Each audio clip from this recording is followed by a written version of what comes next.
Well, I did not want to do a post game live for this. I don't think I recall myself ever being this mad watching a Raptor game. I mean, I was literally mad at I'm mad at my own players. This is what I said I would not do. But I learned something very fascinating about myself and something that you guys might be learning about yourselves as well, which is I don't really care about some of these players enough to offset what I feel is actually happening to this team. You know, like we all have like a sentimental attachment to certain young players on this team, players like Jamal Shed, players like Ochai Baji, players like Jacoby Walter, Grady Dick, Scotty Barnes. You know what I mean? Where you could be like, hey, at least they got a 30-point piece. We could use that next year. Hey, you know, they they they hit 4 threes. Maybe that's something they can build off of next year. That was a big game winner for Jacoby Walter. What a boost of confidence going into the summer. You feel that because those are players that are on your team and you associate them as being a part of your future. I don't feel that way about Orlando Robinson. I don't feel that way about Jared Rhoden. I mean no disrespect to Jared Rhoden and AJ Lawson. I don't even know where you're sitting at. Right? I don't know what the hell we're doing here. But what I do know is it's not about to get a hell of a lot better now, is it? Because what you have is a whole bunch of teams coming up, and you were narrowly, I'm saying narrowly, in this like little race with the Sixers and the Nets. And it feels like those two teams are just a little more shameless about what they're doing right now. And the Raptors are just going to allow themselves to get passed up. Now, I don't know what the Josh Giddey situation is in Chicago, but that off chance that the Raptors end up in the play-in by default, that reality still remains possible. This is it. This is it. And you know what? It sucks. Like, here's the thing. Let me try to calibrate here because I'm not trying to be emotional. I'm watching these players, and as a enjoyer of basketball, you're watching a whole bunch of people who've never really had an opportunity have an opportunity. You're watching Orlando Robinson and AJ Lawson and Jared Rhoden have opportunities that they've probably been working for their whole lives. And I want to believe that I'm the type of basketball podcaster who would be celebrating those opportunities. Instead, I am literally hoping for them to miss every single layup and praying for them to fall over their own feet. This is not where I want to be as a Raptor fan. If nothing else, please, Lord, let this be the last tanking season for the next 10 years because I don't think I can take another one of these. This sucked. This game sucked. Okay. Yes and no. Okay. Here's the thing. I really, this game, it I'm a Raptor fan, but just as much as I am a Raptor fan, if not just as much, I am a hater of certain teams. There are certain teams that I cannot stand. Cannot stand. And there's no team that I cannot stand as much as I cannot stand the Philadelphia 76ers. I can't stand that team. From Nick Nurse, right down to Joel Embiid, right down to Paul George. Like, I cannot stand that team. And the idea that they are probably going to keep their pick and the fact that the Raptors help them is blowing my mind right now. Really, like that's what it is. The Raptors thought that Jamal Shed was too good to play in the second half. That is a second round rookie. They thought he was too good. They had to bench him because they were up too much. And then they proceeded to win by 13. Yeah, they almost gave it away in the third quarter, but then, the Sixers realized what time it was. The Sixers are in an identical situation as the Raptors last year. They have a top 6 protected pick. The difference between last year and this year, of course, is the consequences, right? Now, of course, the Sixers can have the 5th or 6th best odds and still lose their pick. The Raptors could be 7th or 8th and still end up with the first overall pick. These things happen. And we've talked about, not gaming the lottery odds, etc. But the odds are the odds. And the odds are that the Sixers are in a better position today because of the Raptors and their own unabashed, ridiculous tanking than they were coming into today. And that just sucks. That sucks. Take a look at this game, man. I was initially going to do this post game tomorrow after I had some time to cool down because I was like, hey, I wasn't very passionate about this game. I fell asleep 3 times during this game, so I had to go and scroll back and see everything that I missed. The Raptors are playing ethical hoops. I've never prescribed to the idea that the tank is rigged. I've never prescribed to that. I usually shut down very quickly. People are like, "Oh, they'll never let the Raptors get Cooper Flag." Yo, let them not let the Sixers get Cooper Flag. Yeah. Let's not let that happen. That would suck. The Toronto Raptors are winners of 5 of 6. That means this is the most, per the record, successful stretch of Darko ball that we've seen. I should be happy. The Toronto Raptors are now 23 and 43, which is probably a far less embarrassing record than 17 and 47 or 17 and 49 or whatever the hell it could be. But honestly, at this point, if you're not going for the play-in, then what are we doing? What is the point? What is the point of any of this? What is the point of resting Jamal Shed only to lose the game anyway? What are you doing? What is the point? Just let your rookie point guard go run amok. What I said, do it one way or the other way. I'm so sick of half-assed measures, man. Go and try to win these games by 40, 50 points. Go instill your winning culture. Play your young players. Do what you can. Okay? Or use the reps. If you want to have, RJ Barrett and Emanuel Quickley get more reps with Jakob Poeltl, then what is the point of going half-assed? What benefit are Garrett Temple and AJ Lawson chemistry minutes for us next season?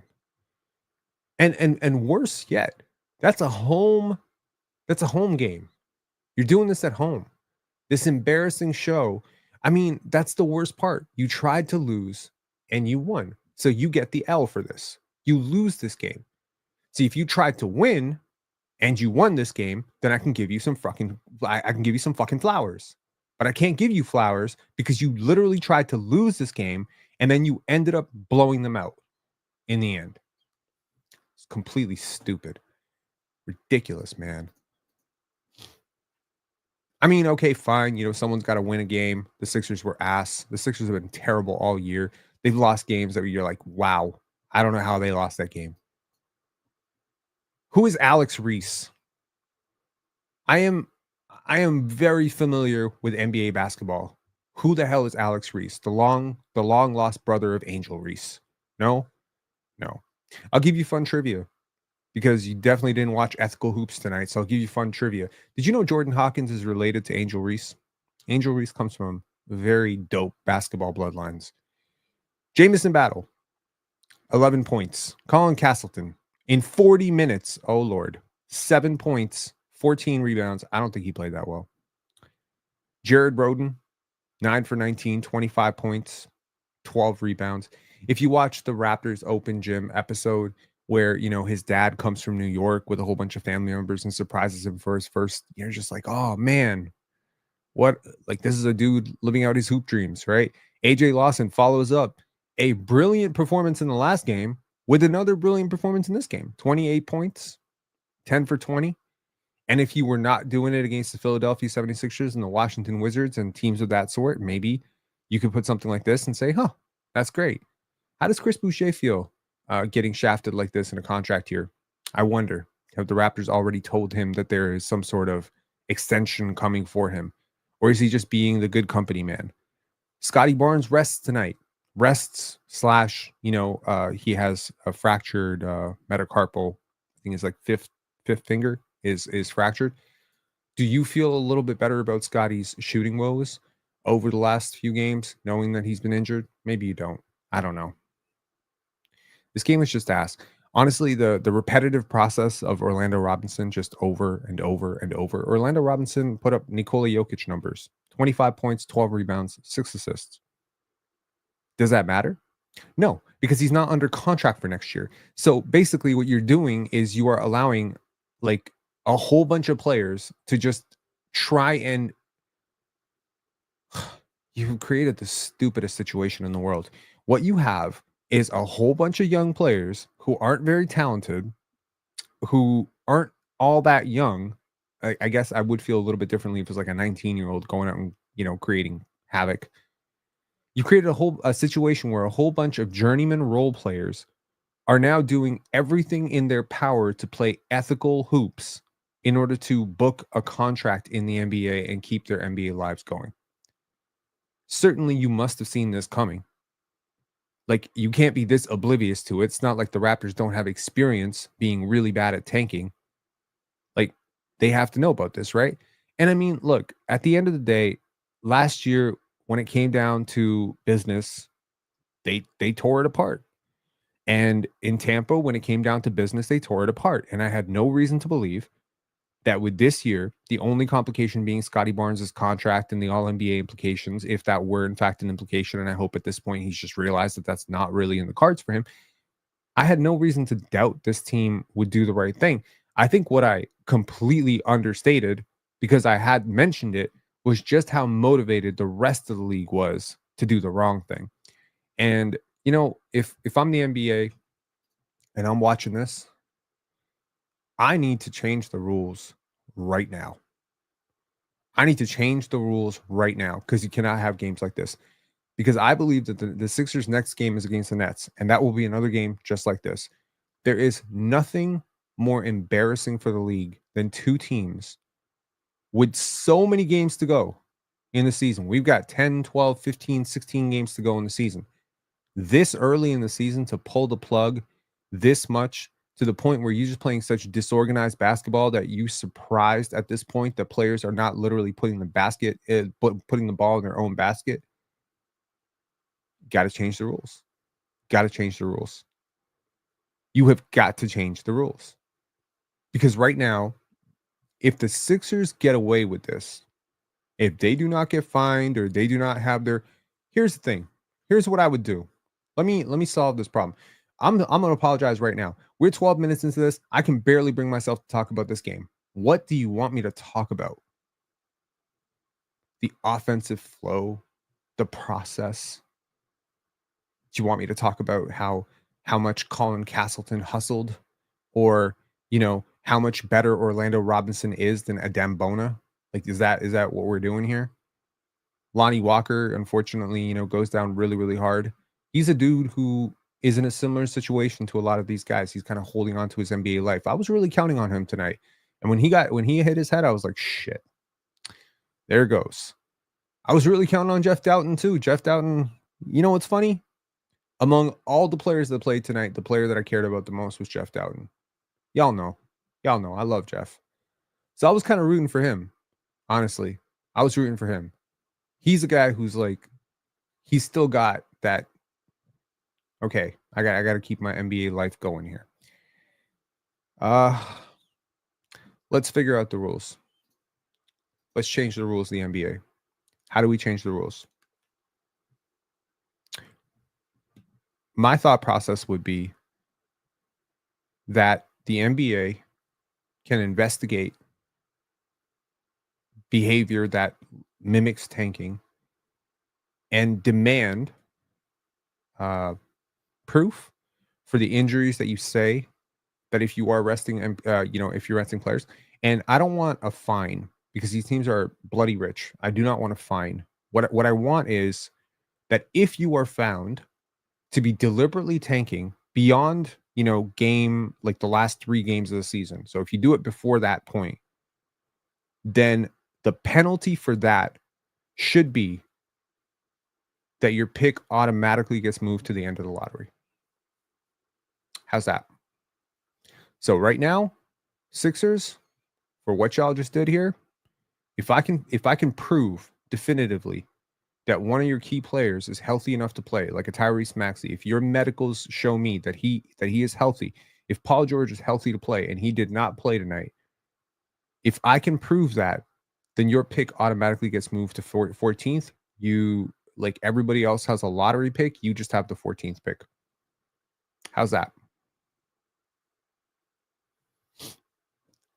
This is exactly it. This is exactly it. To those of you saying like, "Oh, Rob, I'm really hoping the Sixers keep their pick because OKC is going to get another lottery pick." What what the hell are you doing? It matters much more to the Toronto Raptors that a team in the Atlantic Division gets a top 5 pick than it does that OKC just extends their lead on the league. That's far less relevant to me. It is far more relevant to me that the Raptors maintain their gap over the Sixers. That matters. Oh my good God. Does Grady get traded because Lawson fits better? Is this what we think? Are you this high on are you this high on AJ Lawson or are you trolling me? By this logic, the Raptors should lose their pick and be penalized. The Raptors unethically tanked and failed while the Sixers succeeded. Say what? Say what? What have the Raptors done unethically? They've played Scotty Barnes hurt in a season that does not count. That's worrying to me. No. They've played Jakob Poeltl. They've tried defensively all year. They've strung together winning streaks. They've like no, man. No, I'm sorry. There's nothing to rage about. I mean, I'm genuinely impressed with AJ Lawson. I mean, to go back to back and have a good game like that. Like don't be like we cannot be so quick to dismiss somebody just because they're coming from this path. Players improve at random times. Sometimes the player is 23, 24 years old in the right situation. They finally, feel that confidence and boom, it'll be really interesting to see what he looks like with the Raptors Summer League this year. But that's a good thing. It's a great problem to have because ahead of him there are like 7 wings, right? So he's like, in a sense, what I think the Raptors are doing, I think they're helping out a Canadian kid have an opportunity to exhibit himself. They've done this multiple times. So, anyways, we're gonna bring in a caller. Tetrahedron, what's going on? Hey, Rob. Sorry, I said to meet you. I just got in. I had your other stream on. I had an idea about why they're playing these other guys so much, even though what you're saying makes perfect sense. What if it's like that thing from we were talking about a while ago, where they are helping get contracts for these guys next season? For maybe they know they want Kaman Malawatch, for instance, and they're assuming that they're going to go drop down in the draft just as a worst case scenario kind of thing. And they just want the guy they want to drop to them, and maybe his favors kind of thing. I don't understand. So remember we were a while ago we were talking about how they were doing favors so that the guy that they wanted would drop to them, like Jacoby Walter and Shed last year. Mm-hmm. Well, maybe that's the same this year. They're like, the agents are like, listen, let these guys play these unimportant minutes, help them get contracts next year, and we'll make sure no matter where you end up, Kaman will fall to you. Yeah, unfortunately, that stuff works a little bit better with late lottery picks and maybe like, sorry, I don't know what's going on with your audio, but it's scratching hard. That's the kind of stuff that might work a little bit better with someone like Ulrich, where you have somebody who's falling deeper into the draft. Kaman is widely considered a lottery pick. It's going to be harder to finesse favors. Like if somebody wants him at 5, you can't stop them. Like you can nudge, you can push, but there are rules in place that teams have to share, that his team has to share his medicals and stuff like that. It's just, again, it's a little bit harder to do. Well, and also with Ulrich, what was easier was, how far away he was, right? So Mhm. where Kaman has literally, like, he's at Duke, so everyone's seen him.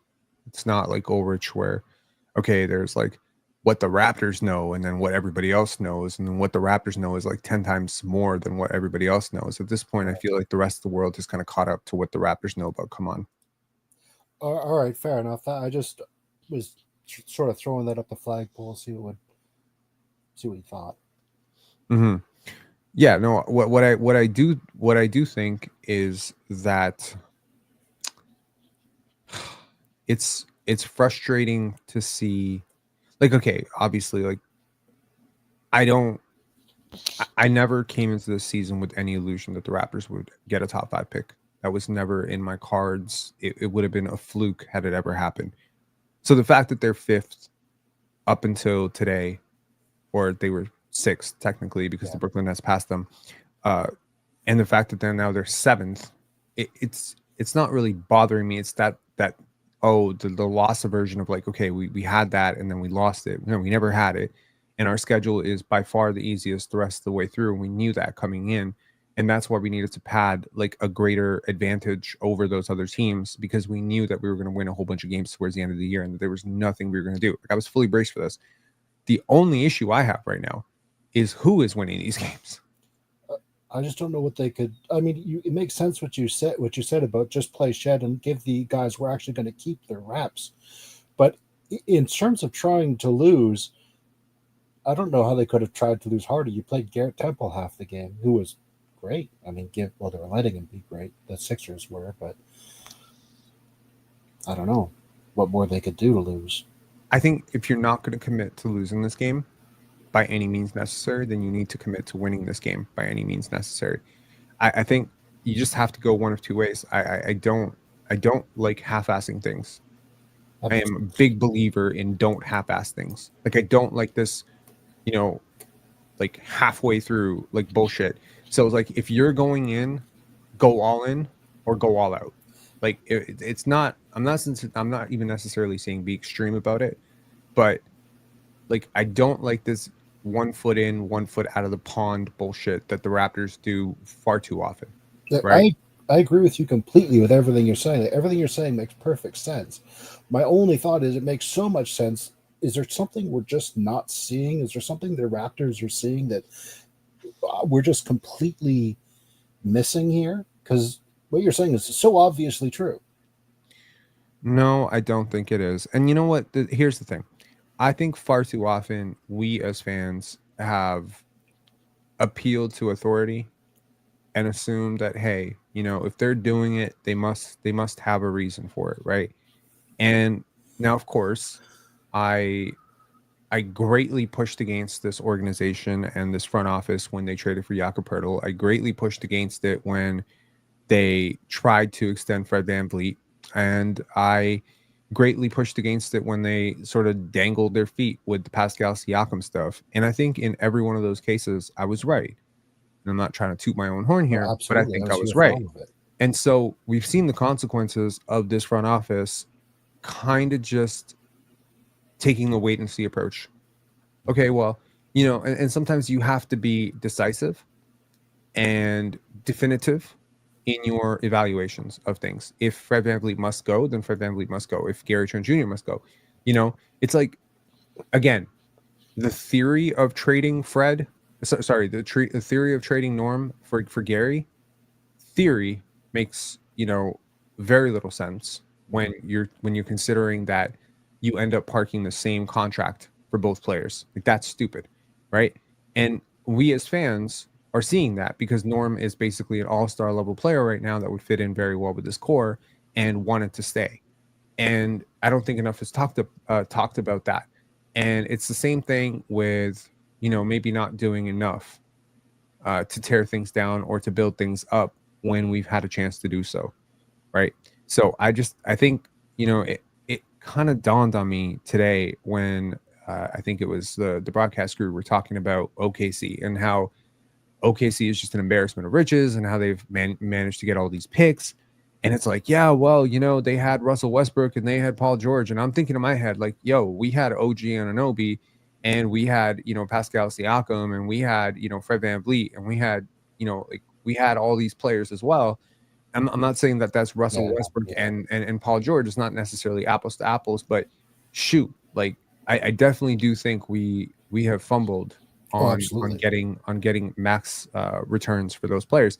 And it's like, again, like you want to tank, right? You want to come into this season, you want to tank, but then you also want to have Jakob Poeltl on the team, and you also want to have Bruce Brown and Kelly Olynyk and Davion Mitchell. And it's like, at what point do these players strike you as losing players? Like, if you want to lose, there's a really easy way to do it. Like, there's a really easy way to lose basketball games. You play Jacoby Walter 30 minutes a night, and then no one's going to bat an eye because, he's very talented and very fun to watch. But no, you got to have Bruce Brown. How many wins this year do we credit to Kelly Olynyk, Bruce Brown, Jared Rhoden? Like, the problem is we have so many wins this year that are attributed to players who are not here and will not be here next season. And we're going to be. Exactly. And the crazy thing is Davion is playing really well in Miami. He's playing really well in Miami. He's posting career highs across the board in box plus minus. He's posting career highs in true shooting percentage. So it's like, okay, you developed him. He gave you a whole bunch of wins that you didn't necessarily want. You haven't done anything with those wins because you have no intention of actually going for the play-in. And now, by the way, all the development is now in Miami's hands, and you have been credited a second-round pick. That is a late second-round pick. So it's one of those situations where it's like, it doesn't make a hell of a lot of sense. And you can try to sell yourself on, okay, well, we did right by Davion, and we're doing right by Jared Rhoden, and we're doing right by AJ Lawson, and we're doing right by Orlando Robinson. And last year we tried to do right by, Jonte Porter, and do right by this guy, that guy, that guy, that guy. And it's like, at what point do you do right by you? Yeah, I agree completely. Yeah. Anyways, any final thoughts? Oh, no, that's all I really had. Thank you for having me. All right, man. Peace. Bye-bye. Take care. I don't know, man. Here's the thing. I said before the year, I'm not going to get upset about wins. I'm not going to get upset about losses. And the reason for that was, this is a development year. And if I'm not going to get upset about wins, it's because, well, the young players are developing. And if I'm not going to get upset by losses, it's for the same reason, because the young players are developing. The problem is, I just don't care that much about some of these young players. That's really what it is. That's all it is, man.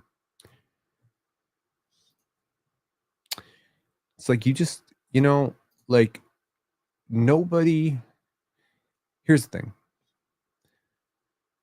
If you were going to go the we are ethical route, then you can't be pulling your starters 4 minutes into the game.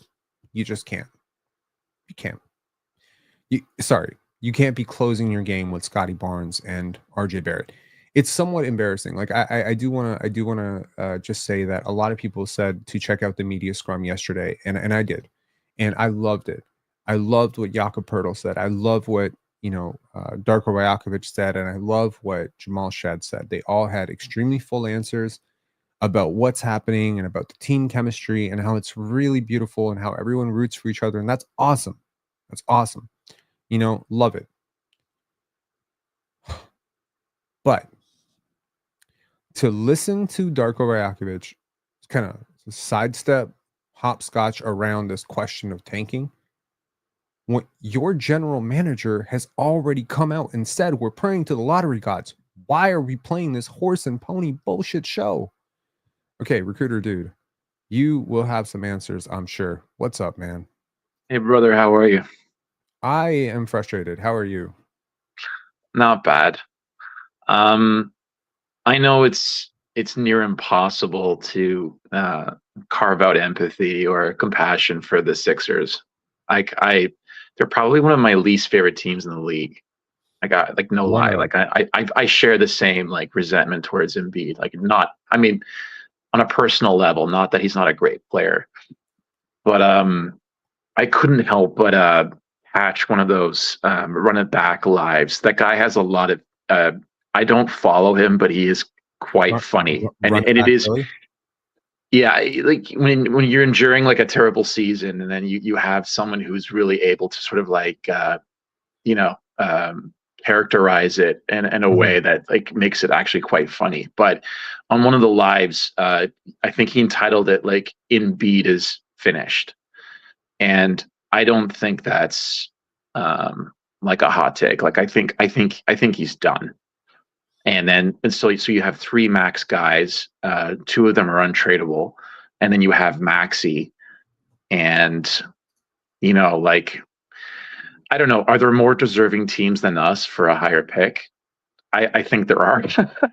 Like, what do you think? I think if we're arguing appeal to the greater good, then I think a prospect would be in really good hands with Darko Rakovic and this incredibly selfless culture, wouldn't you say? No, I agree with you. Yeah. Like if Ace Bailey is going to blossom anywhere, can you think of 3 situations where he would be more likely to blossom than Toronto? Ditto for Come On, ditto for VJ. Cooper's going to blossom literally anywhere he goes. I'm pretty sure there's like one situation in the world where that guy could go where it would be like bad, and the rest are all, some variation of good to great. But some of these prospects, it could be Stanley Johnson or Kawhi Leonard, you know what I mean? And I feel like, yeah, the league would be better off if the Raptors get a higher pick and pick a really good player and develop that good player in a good culture. And I'm not sure I want to trust Nick Nurse with, a young player. And I do want to say, as shit as the Sixers, luck has been this year with injuries and everything that's happened with Paul George and whatever, a lot of this is self-inflicted. Number one. Number two, a lot of it is chemistry related as well, because they have massively underperformed even when they've been healthy.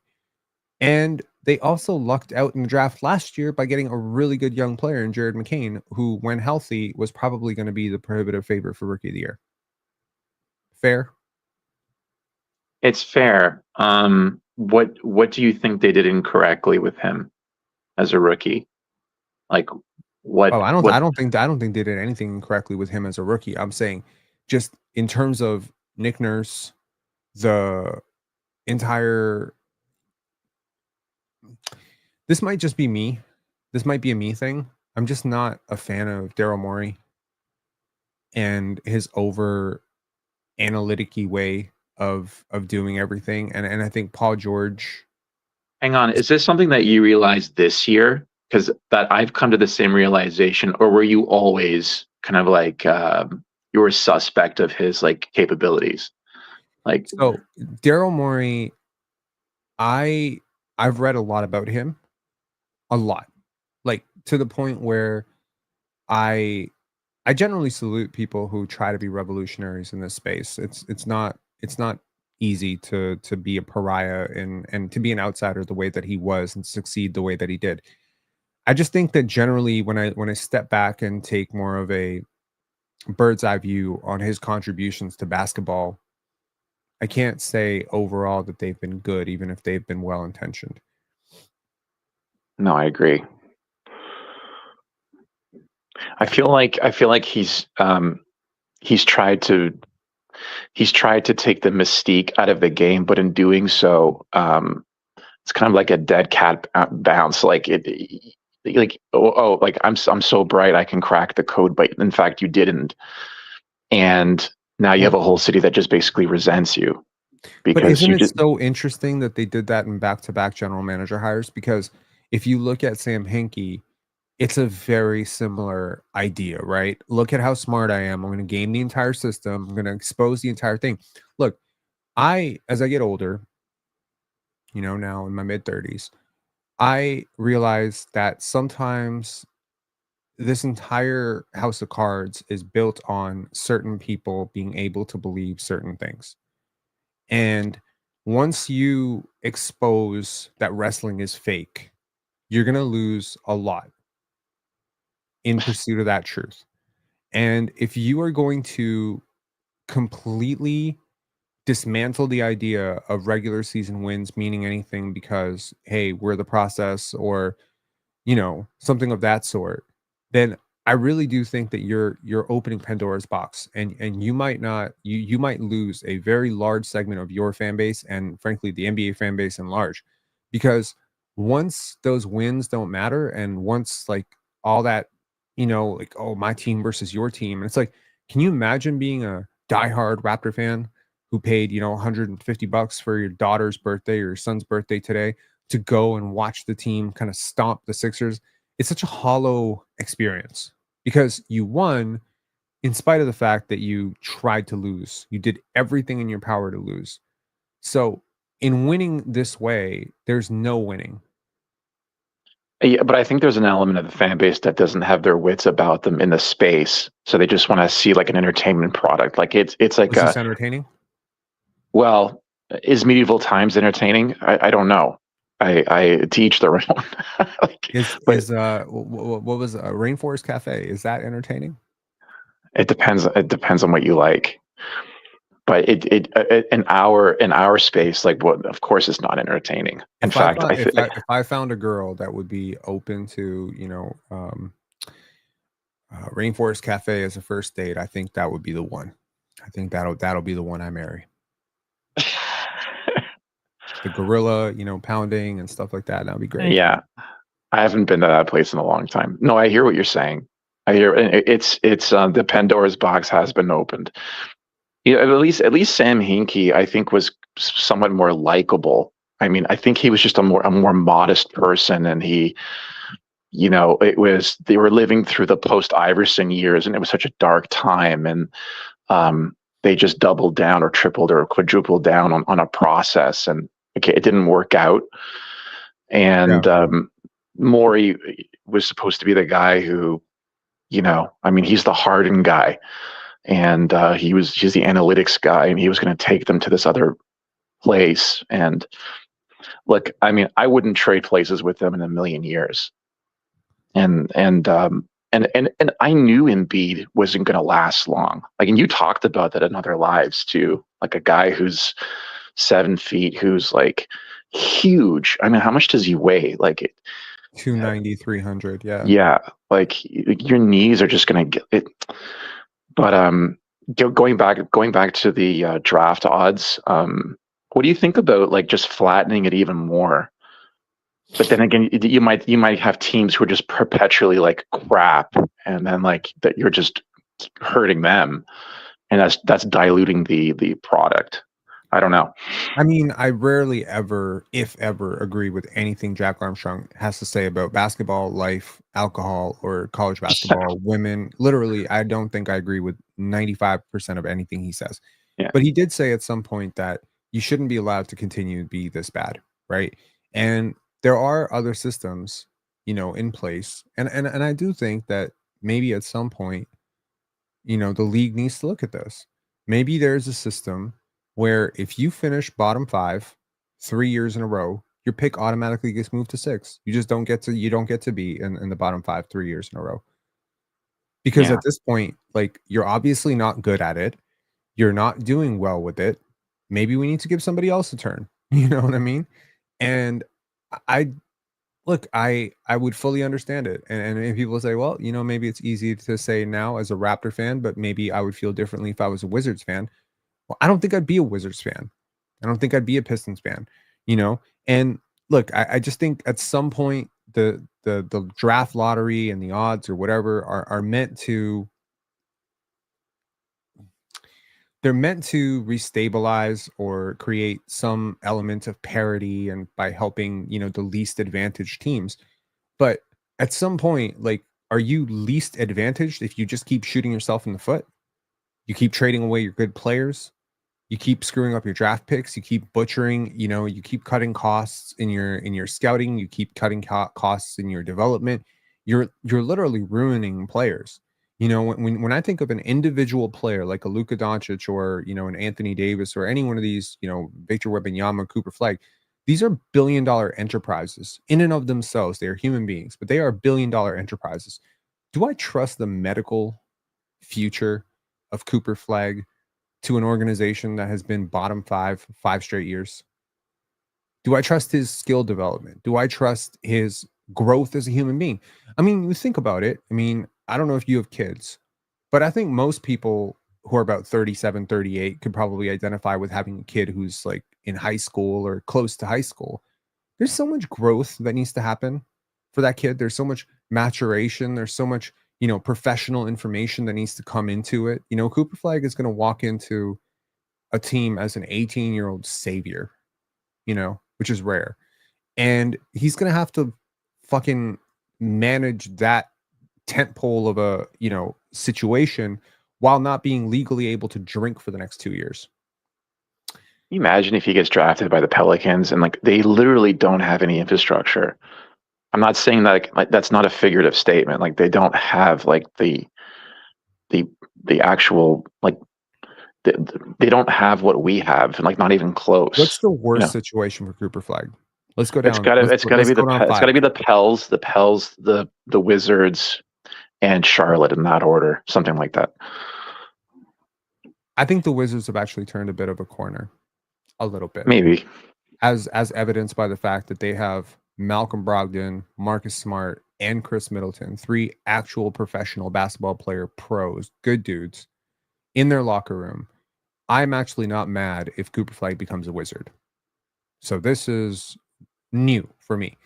So this is not the same front office that, Bradley Beal, John Wall. Like this is a completely different front office. They've changed their philosophy, and I respect that. I'll appreciate anybody who pivots.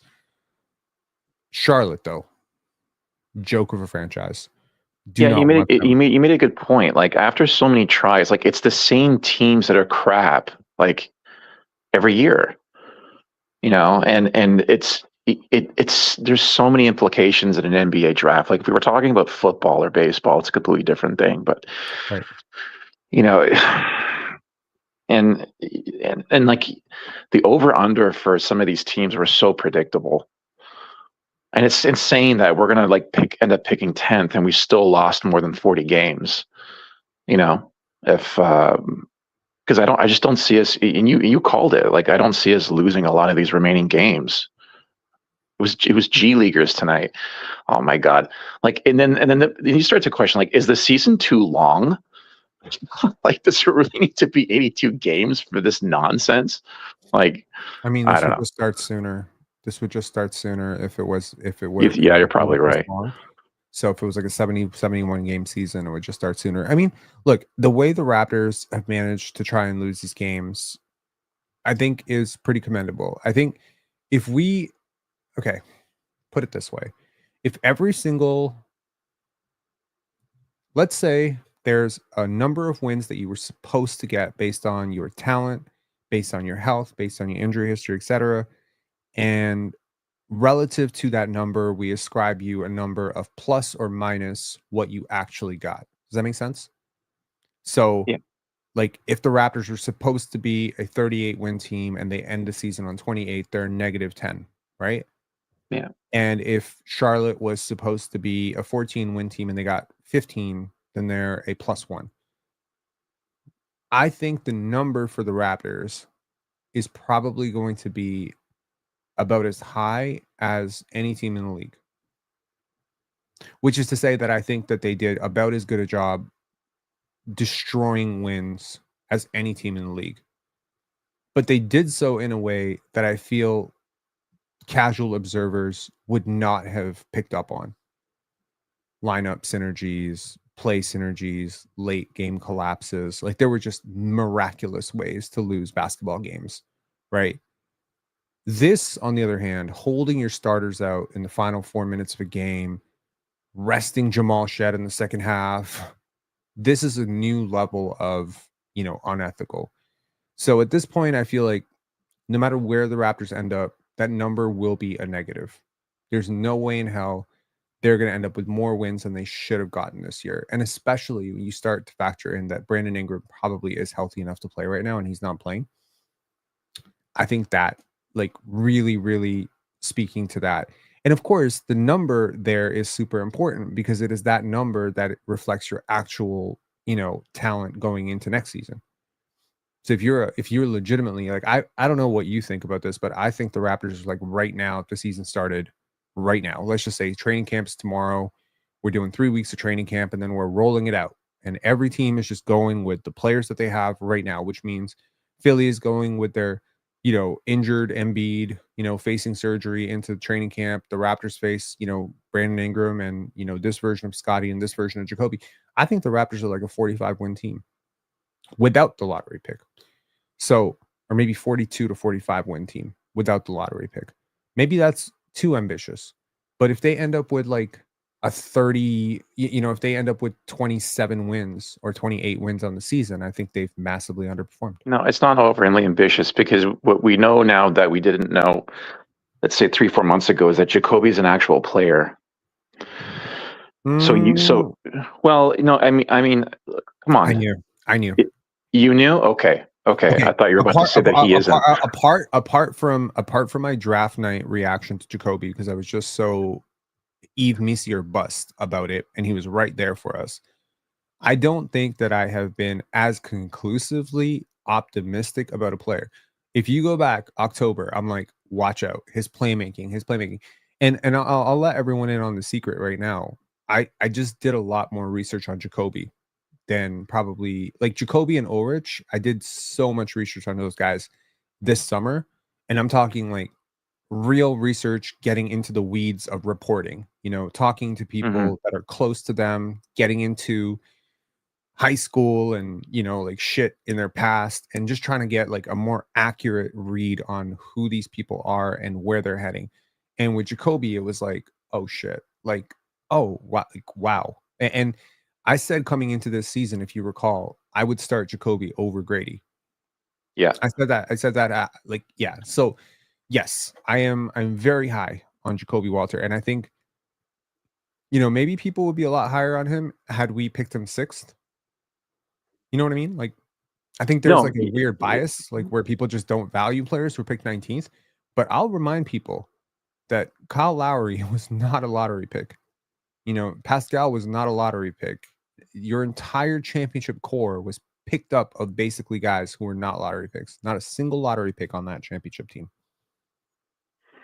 I think that Jacoby, he signifies like this, like if you want to compartmentalize the depth of this team, he features like, in my mind, like he could be like a playoff like Joker card type of situation.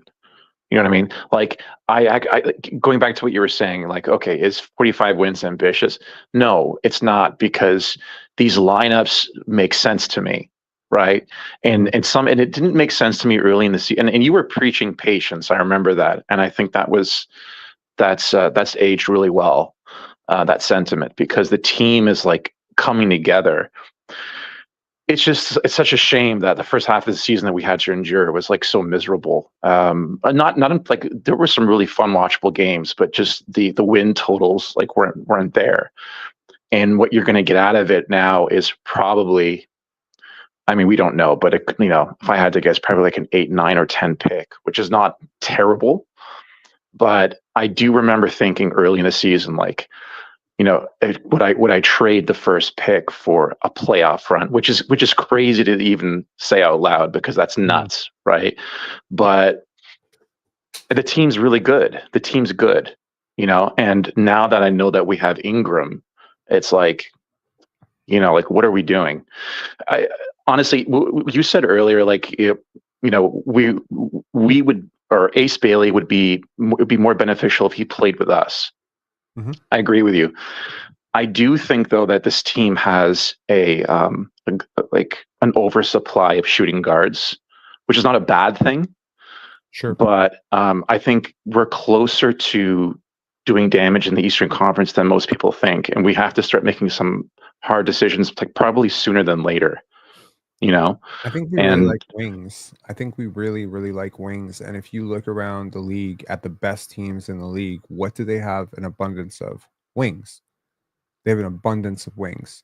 Depth at the wing position is very important. So if you look at Boston, how many wings are on that team? It's like 4 players, and they're all wings. Drew Holiday is a wing. Derek White is a wing. Jaylen Brown's a wing. Jason Tatum's a wing. If you look at You're OKC, subconsciously an OKC guy. I mean, I think Cleveland could still win it all.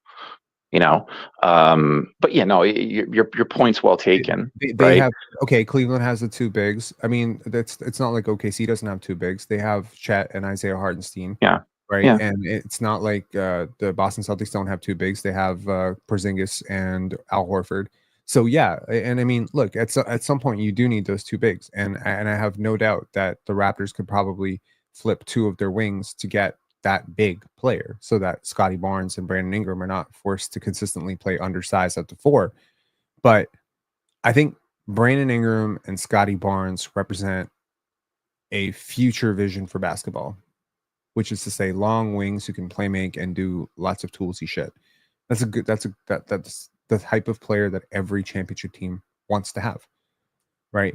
And I think that those assets age well too in the event that you ever want to move off of one of them. I think they preserve value better than undersized guards and, maybe oversized bigs. You don't They're just think you don't think Barnes is like the perfect four for what we're trying to do, or if given the opportunity, you would dump some of our like young cheap guards who have high upside for maybe like another power forward, and then have Ingram at the 2 and Barnes at the 3. Is that something you would consider doing? I mean, defensively, that would be difficult because I don't necessarily think Brandon Ingram can guard twos. I do think Scotty can guard twos Yeah, he can. with Yeah. some success. So it would really require a Davion Mitchell-esque, point of attack defender at the guard. Probably, like a Derek White, Jalen Suggs, something like that. Yeah. Just a massive upgrade, right? And then at the 4-5, you have this chance to just be huge. You just have a chance to be so big. And it feels like the more the Raptors have a chance to be big, they're just choosing to be small. Like you're parking, like, I don't know how you feel about all these players being a part of the core or part of the future, but RJ Barrett is undersized for his position, or he is average size for his position.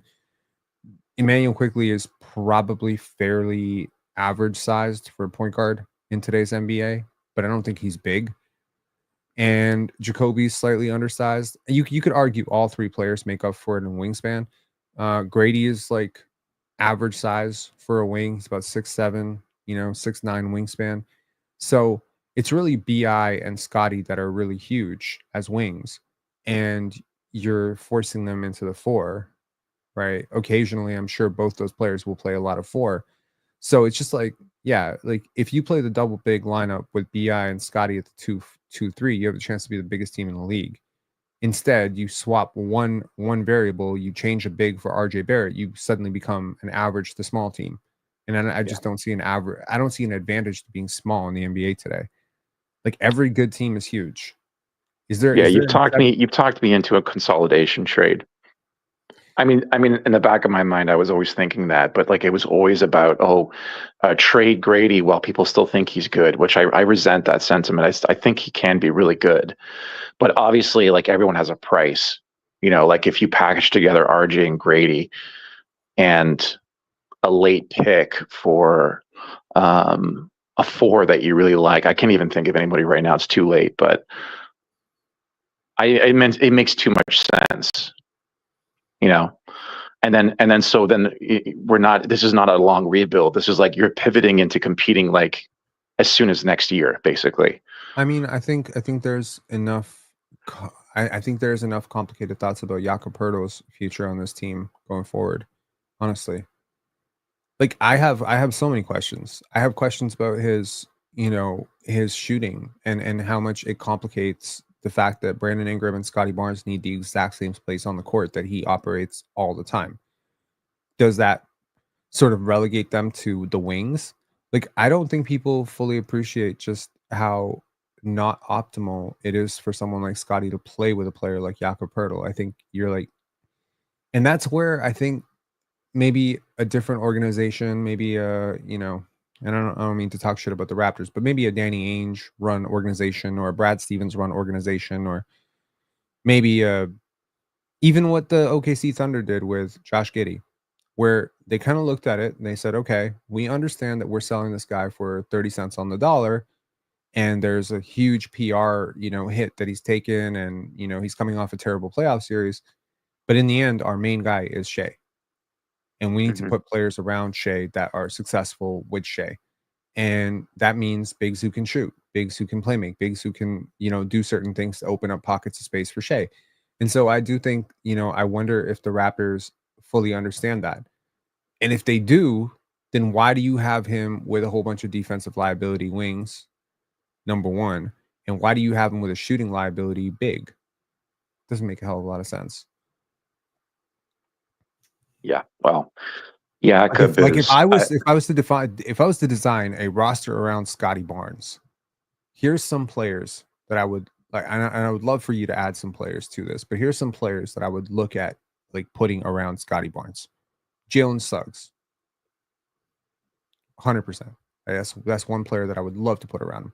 Lauri Markkanen, Zach LaVine. Trying to think of players around Trey Murphy the third. These are the types of players I would put around Scotty. Miles Turner. Miles Turner is another one. Sure. Yeah. That's another one. Naz Reid. Devin Booker. I can get on board with the Brandon Ingram thought. I can. I can see how that would work. But in an ideal world, Brandon Ingram becomes a much better 3-point shooter in this situation. I just think, look, today on the panel, we were talking about Zion Williamson playing point. And we were like, one of the biggest reasons that he's so much better at point is because he struggles with shooting the basketball, and players struggle shooting the basketball. You put the ball in their hands. So it's like, okay, so if Scotty is going to continue to struggle shooting the basketball, then the best thing to do, because he is such a great playmaker, is to put the basketball in his hands as a point guard. That's just the only way it can ever work. And we saw it. The beautiful thing here is we have a significant sample size of the Raptors looking very good with him playing that role.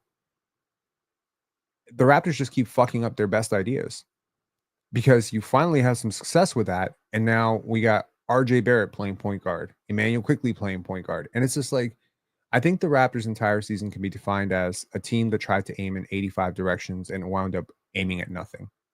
Yeah. Because I think a lot of people are looking at Scotty Barnes and maybe feeling a little bit like, I don't know if this is a franchise player, look at the stagnation offensively. But you ask these same people about Goggle Scotty, and they thought they were watching the next coming of Magic Johnson. And No, so it's like, I think it's been a long season, and the points lost on a lot of people because it's everyone's living in the moment, and you and also Coach Mo made the point. I remember you remember the first game we played against Detroit this year, and how disappointing that was. It was early in the season. Remember, we lost to a buzzer beater. I think it was Cade had a good game. I don't know if you remember that.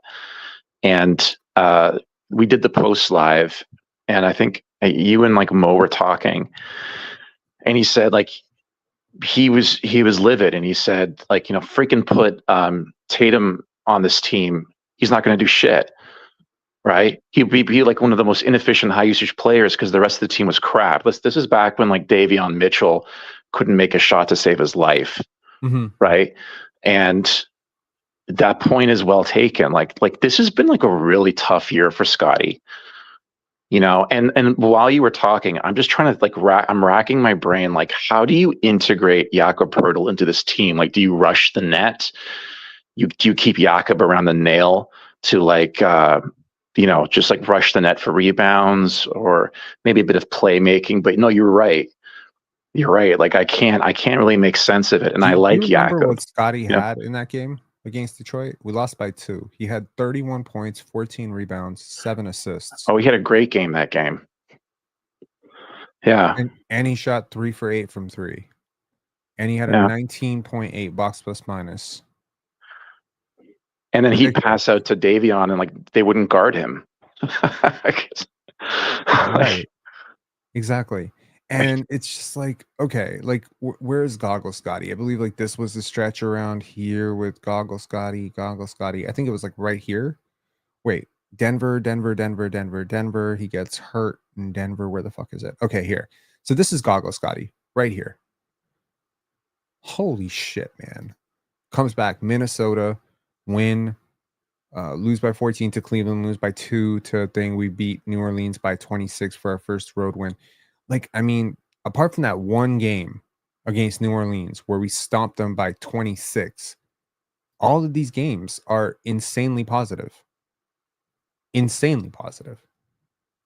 56% true shooting, 39% assist percentage, 28% usage. This is very positive. This is like superstar shit. Yeah, and then he's gotten hurt, and he's clearly. I don't blame him for not being that interested. I'm not. Nobody's interested right now. Like who would want to play with these guys? I mean, of course, he's a professional, but at the end of the day, like everyone knows what they're trying to do. But that's just it, isn't it? Like it's like this tariff war. Like we don't know what's going to happen the next day. With like you win the next couple of games, and then you're right on the cusp of a wild card hunt. Mm-hmm. And it's like, well, I wonder if this season has been a bit of a data collection for the Raptors, right? So you figure out who works, what works, and then you move on, right? You get 10 games to goggle Scotty. You're like, okay, seen that. Let's move on. Let's see what this looks like now. And it's, maybe it's really difficult to judge any team that's not trying to win on their ability to win. You know what I mean? It's like if it would be like me trying to judge your campaign strategy if you were trying to lose an election on how effectively you tried to win the election. Like it's but they were trying to win early in the season though. They were just hampered by injuries. Like they couldn't get freaking IQ on the court to save their lives. Like I think that's where we disagree. I don't think they've ever tried to win this season. That's where I think we disagree. Even earlier in the season, there were so many lineups where I'm like, it's so obvious that this one player is completely tanking the efficiency of this lineup. And if they just swap this one player for this other player, it would make so much more sense. And they wouldn't do it consistently. I guess I'm in denial because it's like I've seen all these other teams trying to win and they suck so bad, and so it doesn't make sense to me. Like I can count the games that they tried to win on maybe one hand. Like it was obvious to me they were trying to win that Denver game, like the one where Scotty got hurt. Like and from the jump when they came out of the gate, fucking the intro of the game, you could be like, okay, this is different. RJ was moving different. Scotty was moving different. Everybody was just moving different. Now, obviously, like nobody is coming out and saying, hey guys, let's go out there and try to lose basketball games. I don't think that's what's being said. But these players are not stupid.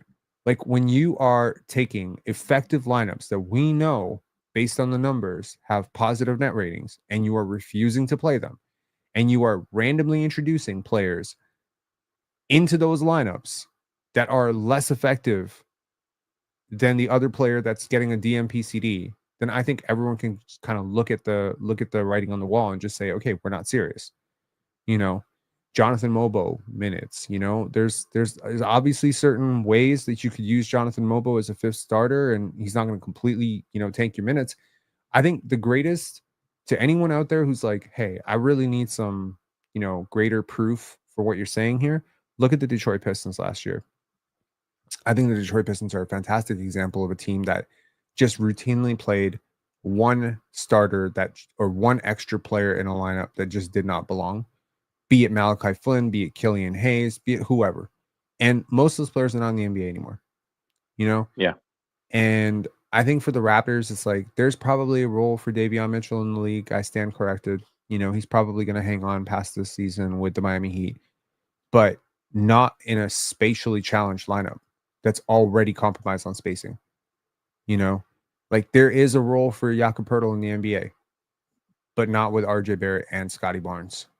Like two guys who don't take enough high volume threes to really, really max out what he can do.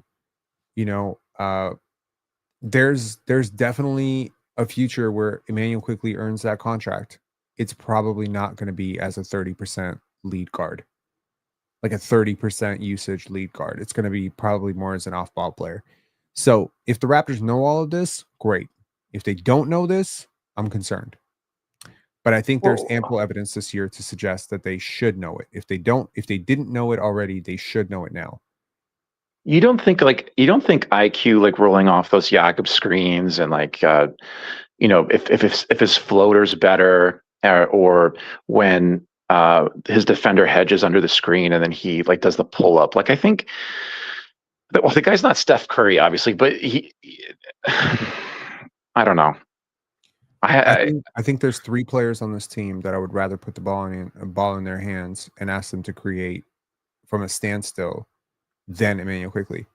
Number 1, Scotty Barnes. Number 2, Brandon Ingram. Number 3, RJ Barrett.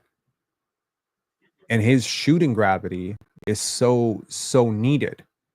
Now, put the ball in his hands, and now you nullify because now he is working with less space because the people around him can't shoot. So he needs to be providing spacing for the other players, not the other way around, because they cannot do for him. It's the same damn conundrum with Fred VanVleet. The role that Fred VanVleet didn't want to play with Scotty in year 2, the off-ball role, that's the one that Emanuel Quickley is going to have to embrace if he wants this to be successful. Because on a team with 2 big playmakers, this is like the equivalent of trying to run. I mean, this is going to be very offensive to Emanuel Quickley. I don't mean it to be this offensive. Maybe the gap isn't nearly this large, but this is like having Luka and LeBron and trying to run your offense through Gabe Vincent. Just doesn't make sense. Emanuel Quickley, but you keep Gabe. But in this scenario, you keep Gabe Vincent. Let's cement the comparison, and then what we really need to do is get rid of our only rim pressure wing, which is RJ, because he's RJ and he's not Rashard Lewis, right? If he was Rashard Lewis, then we would be perfectly fine, you know.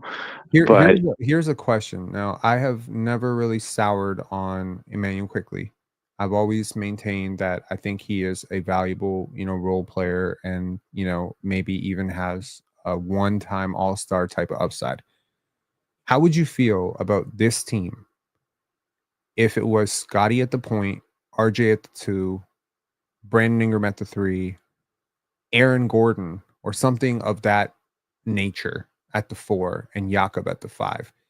Like, you just wouldn't have enough spacing, right?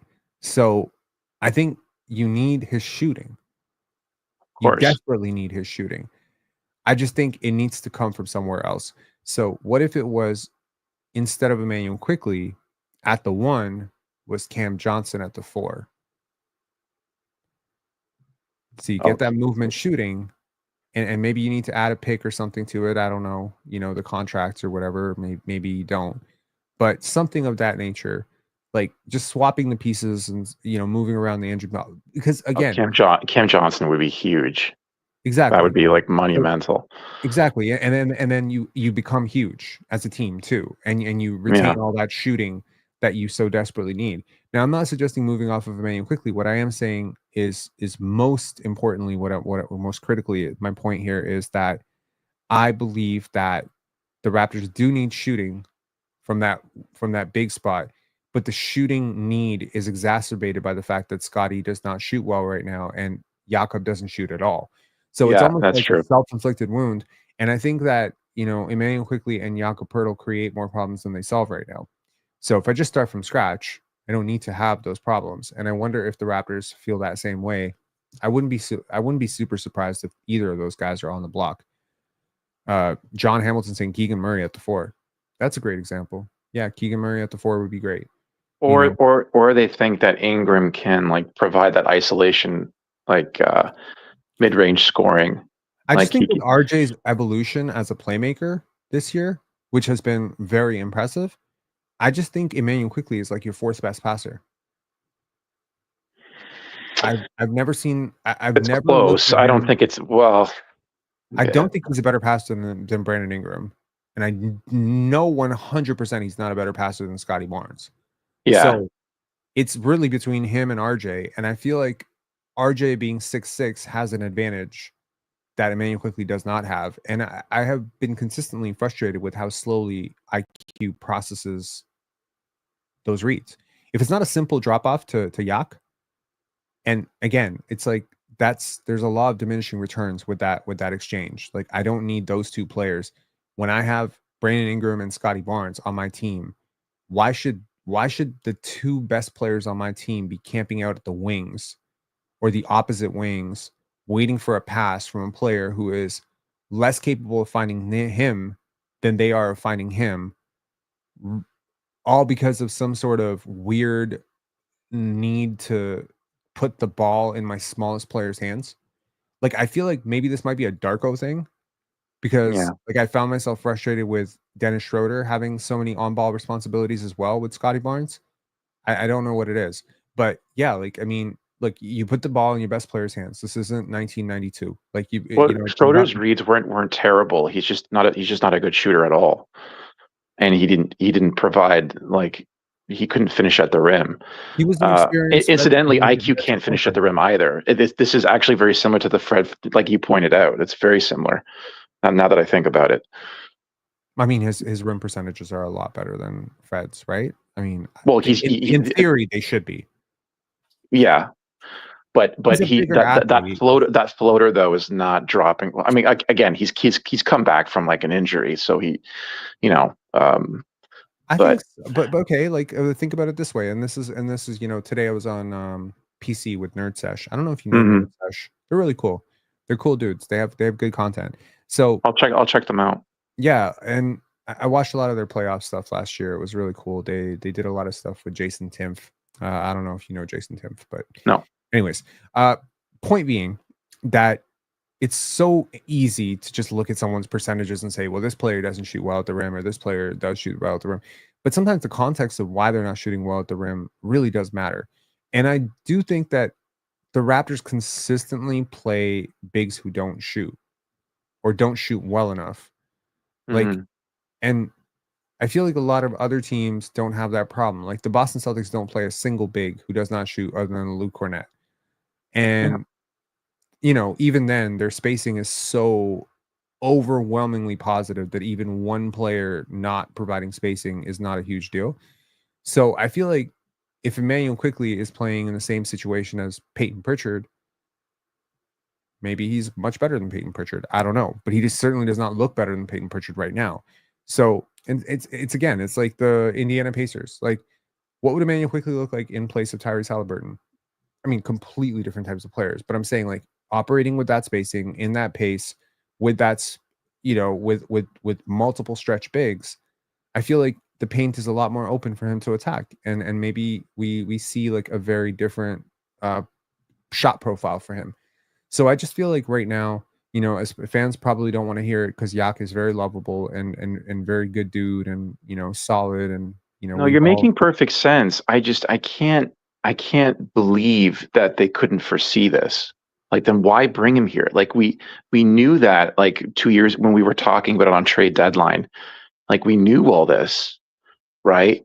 And so it was what, a ploy to help Fred, and they couldn't envision a world without Fred, and so they just ignored the next 2 years. Oh, screw it, let's just trade the pick for Jakob, even though it's a huge gravity. Like, there must be a plan here. I can't believe that they couldn't envision this. Like, no, you're pointing out a really serious problem. It's inflicted a lot of damage. Like, we don't have any spacing on this team, and we've been talking about this like for forever. This has been like the predominant theme this whole year, right? Yeah. And it's like, And I mean, the calculus, of course, is that you're expecting Scotty to take a step as a shooter. You're expecting RJ to take a more, you know, pronounced step as a shooter. And to his credit, he's shooting over 36% on decent volume. So, you know, he's taken that step. You're putting players around Scotty that, you know, overwhelmingly shooting is the talent. Jamison Battle, Jacoby Walter, Grady Dick. And yet shooting remains an issue all the time for this team. I So, mean, with Scotty's shooting, by the way, I don't know what you were expecting. And my expectation, I'm okay. He's having a bad shooting year. I was expecting like maybe just under 35% from three. And let's say that happened. mhm. You're in that case, in a competing year, you're still winning on the margins because with the same lineup, like, yeah, the point totals are better, but they're not that much better, you know, I think because a lineup with Scotty shooting 35% on not great volume, mixed with Brandon Ingram and RJ Barrett. okay, with Brandon Ingram, I mean that does change some things. Yes. Okay, but ironically, Brandon Ingram is a better shooter overall as a shooter than the players he's replacing. Players Yeah. like Bruce Brown, players like Davion Mitchell, players like whoever the hell played for you. I will say this. If Grady and Jacoby and Jamison Battle and Jamal Shed, like players like this, Emanuel Quickley, you can keep trying to rely on them to compensate or lift up some of the 3-point shooting woes. But I think it's just constantly I'm reminded that the woes exist because Scotty BI and RJ are not high volume 3-point shooters. So even if they do manage to achieve some element of success at 34, 35, 36% from three, and BI has hit those marks multiple times in his career. And if you recall the season where he was an all-star, I think he was 39% from three, and he was getting a lot of catch and shoots in the corner from Yeah. Lonzo Ball. Even if you can up the volume on those three players and you can boost the percentages and you can make them league average, you're not going to achieve league average 3-point shooting as a team because Jakob Poeltl is a 0. There you go. Yeah. So that 0 has to be overcompensated for with a crazy high volume 3-point shooter. And that's where I think, they start thinking like, oh, well, Emanuel Quickley, he can take 10 threes a game and he can offset that. But at this in today's NBA, 10 threes a game from your center plus point guard combined does not actually offset league average. Because average centers, even the low volume ones, are taking 3, 4 a game. So yeah, if you replace Jakob with I mean even like a veteran like Al Horford, that's a dramatic change right there. absolutely. Yeah. And again, it's not shade on Jakob, it's not shade on RJ, it's not shade on Scotty, it's just the combination of all these players together Yeah. does not equal the goal of, like, you just can't it's like, the other day I was talking on the panel about defense being a little bit like the Titanic example of, the compartments that need to stay afloat for the ship to stay afloat. Like, if I don't know if you remember this, 1997, James Cameron's Titanic. Do you remember that movie? Do I remember that movie? Rob, I was born in 1984. Like, do you remember that movie? Do I remember that movie? No, I'm asking if you remember the movie. Just because you were alive to see it doesn't mean you don't. Well, I wasn't just alive. I was like in my formative. Yes, of course I remember the movie. Okay, well, you know what? In fairness, I was also in my formative years, but my mom didn't want me to watch the movie because a little bit of boobage from Kate Winslet. Yeah. But nevertheless, what's interesting? So we had a film at Pendance, Let Them Be Naked. Mm. It's actually produced by Susie Cameron, His James Cameron's wife. ex-wife? No, his current wife. Oh, his current wife. Okay. Yeah. So it was Okay. very interesting so I was talking to the filmmaker and he's like, "Oh, I'm gonna go meet James in Malibu on Friday," and I'm like, "Yo, what's he on about? Like, who's James? Am I supposed to know this?" And then it took me like a minute. I was like, "Oh fuck, he means James Cameron." Anyways, point being is it's a pretty cool name drop to just be able to drop that. Yeah. Just go to Malibu and hang out with James Cameron. That's pretty cool. Yeah. We are definitely hanging in different social circles. Point is, in the Titanic, there is a scene where Mr. I think Ismay comes in and he says, it can, like, basically, she is iron, she will sink. And then she's like, "What do you mean she can't sink?" And it's like, if this compartment, if this stays flooded, she can be fine. But the Yeah. minute this one, that's it. I think Yeah. this is a perfect analogy for basketball. Defense, shooting, whatever you want to talk, spacing. It all works on the same thing. There's a certain amount, you hit critical mass, and then it just all falls apart. There's a certain amount of spacing, there's a certain amount of switchability, there's a certain amount of size. You know what I mean? Like, it's all well and cute to say, yeah, You could play an undersized guard like Jamal Shed. Sure, yeah, sure you can. You need to make up for it somewhere though, because he is undersized. You can't play 3 Jamal Sheds. You lose every single game, every game. So you can't play 2 Jakobs. exactly, and Yeah. that's exactly it. And Yeah. I think to some extent we've played many Jakobs Yeah. because Scotty Barnes, when he's not shooting threes, he sort of becomes a Jakob. Yeah, that's a very good And point. Orlando Robinson, he's kind of Jakobish, and Jonathan Mobo is Jakobish as well. And you just have a whole bunch of these nail hub, type of playmaking bigs who are trying to, and it's compounding a lot of spacing issues. And sure, it's facilitating the offense that you want to run, but it doesn't provide the angles that you need. I actually wonder how much Brandon Ingram changes a lot of this, and I'm sure he will, but I just I can't help but think, when I think about Brandon Ingram and I think about idolizing 4 players around him, it's not the 4 players we have. And when I think about Scotty Barnes, and I'm like, oh, idolizing the 4 players around him, and it's not these players. So at some point, something's got to give. One of these pieces has to be moved. Maybe multiple pieces have to be moved in order to balance this roster out. And I feel like people are not paying enough attention to how openly shopped RJ Barrett has been. And I Yeah. totally understand and empathize with the people who are upset about it, because they're just like, damn, he's our leading scorer. He's been great. It's just like, dude, if not him, then who? Because I it's don't not even care that him. he's Canadian or whatever. Like, I love the guy, but all that aside, like, he's our only rim pressure wing. But you're right, something has to give. You don't think Jacoby can be that? Oh, he could. He could. No, he could. Right. He could. It's just, Jacoby has to fill out still, right? Whereas RJ has more of an NBA body now. But no, point well taken. Anyway, Rob, I'll leave you there. Thanks for the conversation and for doing the lives in these sort of dog days of the remainder of the season. I almost didn't do this one, man. I almost didn't. All right. Talk to you later. Cheers, brother. Always good conversation. Have a good night. Bye. Yeah, you too. Take care. You wouldn't know it, but I'm actually quite sick. I've been quite sick for the last 4 or 5 days. I've had a nasty cough. And that was one of the big reasons I didn't want to do a live tonight either, because unlike on the panel where I can press mute and allow somebody else to talk, right now, if I go into a 2-minute coughing fit, it's going to be all me. So I have been having these cough drops while, and that's why the conversations have been good. Brooke Johan saying you need rest. I've been getting plenty of rest, my friend. I've been getting plenty of rest.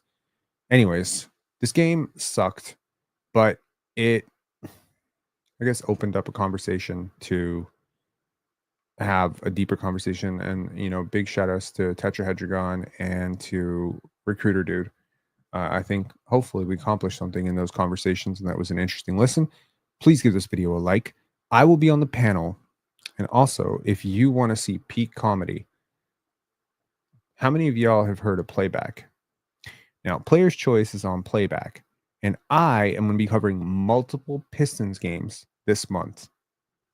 Oh my Lord. Multiple Pistons games from me? Don't worry.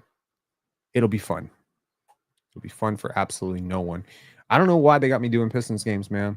I think one of them does conflict. I think the one on the 30th does conflict with the Raptors.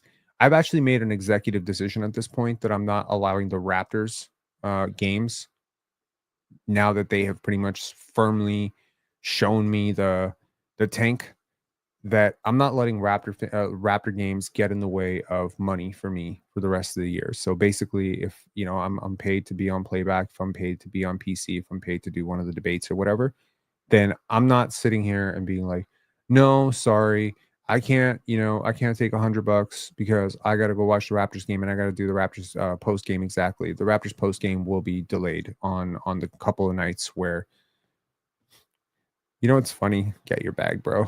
You're so funny. Yeah. We think about athletes, getting the bag, and it's like, $100,000. And I'm just like, yeah, I want my $80 paycheck. But yes, nevertheless, I This game was not fun. This game was not fun at all. I hated every second of it. I hate the fact that we won this game. And can you add me? I won't bring up Cade, only Raptors. You know what? Bring up Cade all you want, man. It's fine. I don't really care. I took an issue with you specifically because the episode where you came on and you decided to, hijack the conversation, talk about Cade. We weren't talking about Cade. We were talking about Gabe, and we were talking about basketball state. We were talking about, Nav Bhatia interview and all that stuff, and you just decided to use that opportunity to talk about Cade. And today on the panel, I said Cade will probably win most improved player.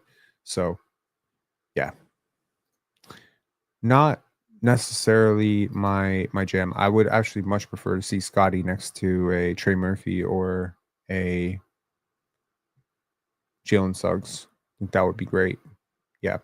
Anyways, guys, I'll talk to y'all later. Please hit like on this video. Please hit subscribe. And if you want to hear more about my basketball, more basketball takes from me, definitely check out the panel tomorrow on Player's Choice. I will be on from 11 till 2 p.m. And if you need more basketball content to go to sleep or whatever, I was on the panel today and we talked a little bit about the Raptors and, we talked a lot about the rest of the league and we sorted the league into, various buckets. And for the first hour and a half, I wore no cap.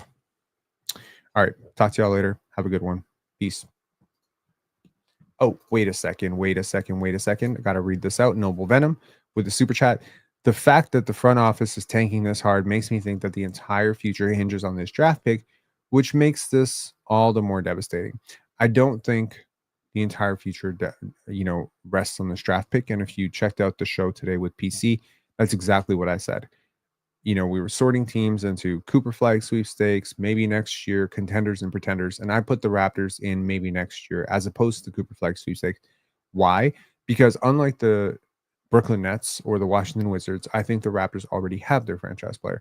Now, that's not to say that they would snub their noses up at Cooper Flag or Dylan Harper. If, something like that came their way, I'm sure they'd be thrilled about it. But I don't think they need a franchise savior. That's how I feel.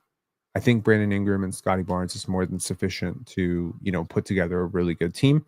And, again, like some people might doom and gloom it and say, well, if those two are your best players, how are you supposed to beat the Spurs? How are you supposed to beat the OKC Thunder? I don't think it necessarily works like that. I think at some point you do consolidate. You do, have surprise growth. We don't know what Grady's going to be in a couple of years. We don't know what Jacoby's going to be in a couple of years. We don't know what Ulrich is going to be in a couple of years. We don't know what these guys are going to be.